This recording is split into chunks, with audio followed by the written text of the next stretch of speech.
me tila të që ka mundësi, mos na këpët një sëtë, sa petë të më orë me lidhë në estra? Sa do kemi një orë njësë për shkyqe? Ani, shkush, ne? Nga qendra e Pejes, ekipet nisën në periferi të qytetit. Një biznes i cili shpenzon energji të madhe për të operuar, ka më shumë se 5 muaj që nuk ka paguar rrymë.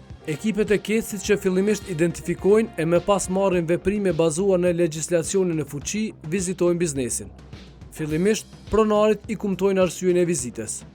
Arsyeja ardhi se ti është shumë e borxhit edhe pagesë ka prej 8 muaj. Atë kalëzë diçka, një pjesë humbje energjetike o lënda në gjikot, një pjesë e pagujna në estra, që ka mundësi mos më shkyq, e pagujna në estra, ju sëtë, në estra e pagujna në estra. Që s'ka mundësi, që ka më dheri, që ne tila të që ka mundësi, mos na këpët një sëtë, sa petë të më orë me lidhë në estra? Sa do kemi një orë njësë për shkyqe? Ani, shkush, ne?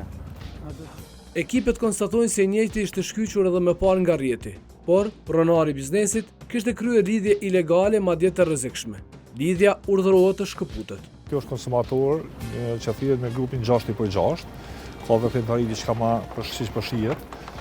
Edhe arsyeja e shkyqjes është që s'ka pagesë përmi prej 8 muaj, llogarit dikon 5 muaj të kusur që s'ka pagesë. Për shkak të borxhit, ekipet e Kecit shkyqen nga rrjeti elektrik 3 biznese, teksa informatat flasin se një biznes tjetër i cili për shkak të borxhit e ka të ndalur rrymën nga distanca, vazhdon të ketë rrymë. Në terren, ekipet e kontrollit konstatojnë se biznesi po furnizohet nga një ormatës tjetër për të cilin nuk ka pëlqim. Një situatë e tillë është një keq përdorim i energjisë. Konsumatori është i shkyqur për shkak të borxhit. Është njësor nga Mereja, edhe ky njëjtë po furnizohet nga një njësor tjetër, në mënyrë ilegale. Se do të thonë ky ka pëlqim për mes këtij njësori mu furnizu. Në mënyrë të njëanshme, këto kalon shkyqur, nuk ka furnizohet prej orës tjetër.